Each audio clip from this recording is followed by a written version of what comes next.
وہ تمام ناظرین جو اس وقت ٹی وی ون کی نور رحمان عشق رمضان کی افطار نشریات دیکھ رہے ہیں، آپ تمام دیکھنے والوں کو السلام علیکم۔ میرا نام سنم جنگ ہے۔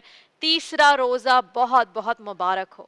پاکستان میں تمام مسلمانوں نے آج اپنا تیسرا روزہ اختیار کیا اور انشاءاللہ تیسرا روزہ افطار بھی کریں گے۔ ناظرین، آج الحمدللہ تیسرا دن ہے رمضان کا۔ آج کے دن ہم رسول اکرم صلی اللہ علیہ وآلہ وسلم کی سب سے چہیتی بیٹی، افضل النساء، ام ابیہا، خاتون جنت، سیدہ فاطمہ الزہرا رضی اللہ تعالی عنہ کے بارے میں گفتگو کریں گے، ان کا تذکرہ کریں گے۔ ہم آج آپ کی سیرت، آپ کی شخصیت کے بارے میں بات کریں گے۔ 3 رمضان المبارک سن 11 ہجری کو آپ کا وصال ہوا۔ سیدہ فاطمہ الزہرا رضی اللہ تعالیٰ عنہ کی زندگی کے بے شمار روشن پہلو ہیں۔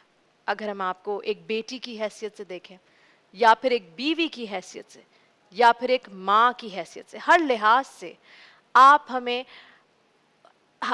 اونچائیوں پر دکھتی ہیں، بلندیوں پر نظر آتی ہیں، عظمت کی بلندیوں پر نظر آتی ہیں۔ دنیا بھر کی خواتین کے لیے آپ ایک روشن مثال ہیں، رول ماڈل کی حیثیت رکھتی ہیں۔ رسول اکرم صلی اللہ علیہ وآلہ وسلم اپنی پیاری بیٹی سے اتنی محبت کرتے تھے کہ ایک مرتبہ انہوں نے فرمایا کہ فاطمہ میری جان کا حصہ ہے، جس نے اسے ناراض کیا اس نے مجھے ناراض کیا۔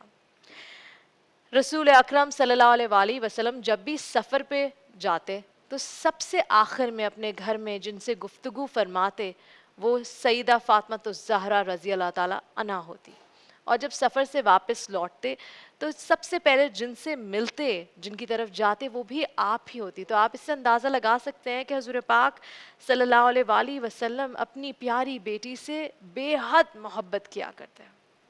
ایک مرتبہ ام المومنین حضرت عائشہ رضی اللہ تعالیٰ عنہ سے کسی نے سیدہ فاطمہ الزہرا رضی اللہ تعالیٰ عنہ کے بارے میں پوچھا، تو وہ فرماتی، آپ نے فرمایا کہ میں نے فاطمہ رضی اللہ تعالیٰ عنہ سے بڑھ کر کسی کو اٹھنے بیٹھنے، چلنے پھرنے، عادت و اخلاق اور گفتگو میں رسول اکرم صلی اللہ علیہ وآلہ وسلم کے مشابق یعنی سملر نہیں دیکھا۔ سبحان اللہ۔ اور آج میری اور آپ کی خوش قسمتی ہے کہ اس پلیٹ فارم سے، ٹی وی ون کے پلیٹ فارم سے، ہم آپ کی سیرت کے بارے میں جانیں گے، ہم آپ کے کردار کے بارے میں جانیں گے، ہم آپ کی زندگی سے بہت کچھ سیکھیں گے۔